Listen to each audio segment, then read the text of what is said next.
Olá, espero que todos estejam bem. Meu nome é João Rabelo e hoje a gente vai discutir rapidamente docking molecular tridimensional para ferro superóxido desmutase 18 cinense. No começo da nossa análise, portanto, a gente preparou a proteína ligante, só para lembrar vocês, a nossa proteína, a ferro superóxido desmutase 18 cinenses, é uma enzima essencial para combater o estresse oxidativo.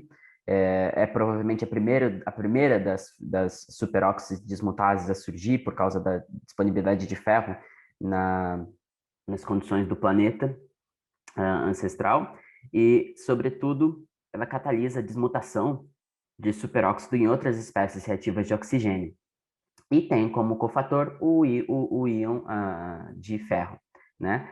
Estruturalmente, a ferro superóxido desmutase é uma enzima que tem dois domínios espelhados, né? E, portanto, há dois ligantes de ferro em cada um desses domínios, eles são idênticos, só que espelhados, né? Como já diz o nome. E nós montamos na primeira parte da disciplina a ferro superóxido desmutase de isoeticinensis, que é uma espécie de cófita chinesa que tem um hábito aquático. Portanto, nesse primeiro passo de preparação da proteína e do ligante, a gente realizou a busca da aspirina no drug bank, atuar como nosso ligante nessa reação, né? A gente checou lá as relações, né, estruturais, baixou a estrutura tridimensional da aspirina, mas depois a gente preparou essa aspirina utilizando aqui o Open Babel.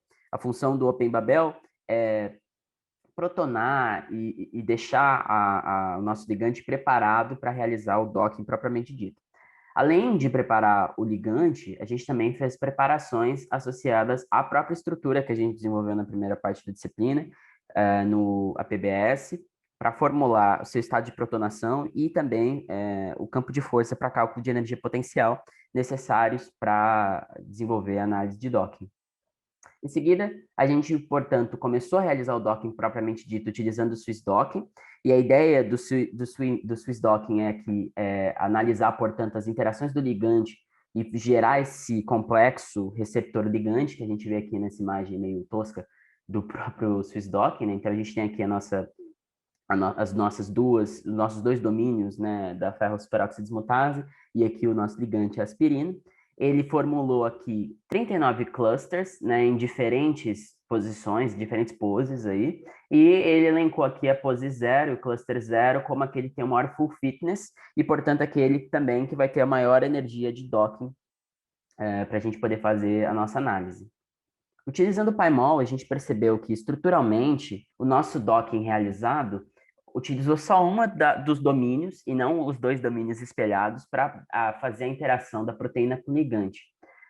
Aqui a gente tem, portanto, a aspirina e as duas ligações de hidrogênio, aqui que ocorrem entre a nossa ligante e a nossa proteína, ocorrem em distâncias distintas de 2,1 a 2,3 Armstrongs, com um único resíduo aminoácido aqui, que é a lisina. Curiosamente, essa lisina, ela não está no centro de reação da nossa enzima, apesar de ter representado pelo Swiss-Docking, né, a região com maior energia de docking, mas ela, sobretudo, realiza sozinha, portanto, a interação da nossa proteína com o ligante, pelo menos pela análise do Swiss-Docking. Eu digo isso porque no Protein Ligand Interaction Profiler, no PLIP, a interação se deu de maneira bastante diferente, o que é bastante interessante, porque quando a gente colocou a nossa proteína, né, trabalhada, melhorada através do APBS, né, e do nosso complexo, na verdade, nosso complexo proteína ligante melhorado, no PLIP, ele apresentou um dado dizendo que havia um problema com a nossa estrutura e que ele iria corrigir. E aí a gente, portanto, ia analisar esse problema, aliás, a estrutura com o problema já corrigido. Eu não consegui identificar de maneira muito efetiva qual verdadeiramente era o problema, ele só dava o resultado na estrutura já consertada, entre aspas, e eu não consegui identificar exatamente por onde que ele fez essas modificações. Mas o resultado foi bastante diferente.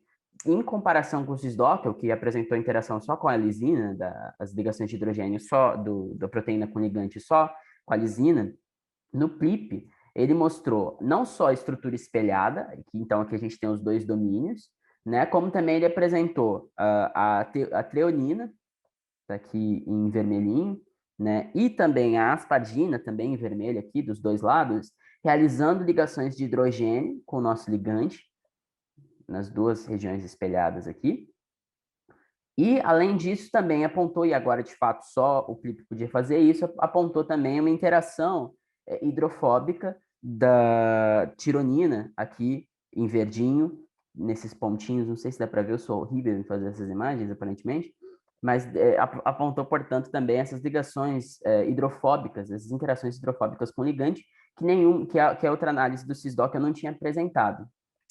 Portanto, a análise do PLIP foi muito mais funcional, porque além de demonstrar com mais clareza, né, todos os aminoácidos associados ao ligante, também mostrou essa história do espelhamento, né? Então, no caso, e ainda talvez o que seja mais interessante é que, embora essas proteínas sejam espelhadas, segundo a literatura, a distância aqui dessas ligações de hidrogênio também, e quanto da ligação das interações hidrofóbicas para as duas subunidades, perdão, para os dois domínios espelhados variam, né? Ou seja, embora eles sejam espelhados e idênticos, em teoria, as interações com o ligante, pelo menos em termos de distância em angstroms, variou aqui.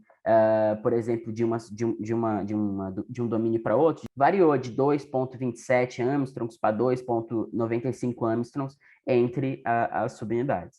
Portanto, esse foi rapidamente aqui os resultados que a gente encontrou para realizar o docking proteína ligante da ferro superóxido dismutase com a aspirina. Essas aqui foram as minhas referências. Muito obrigado.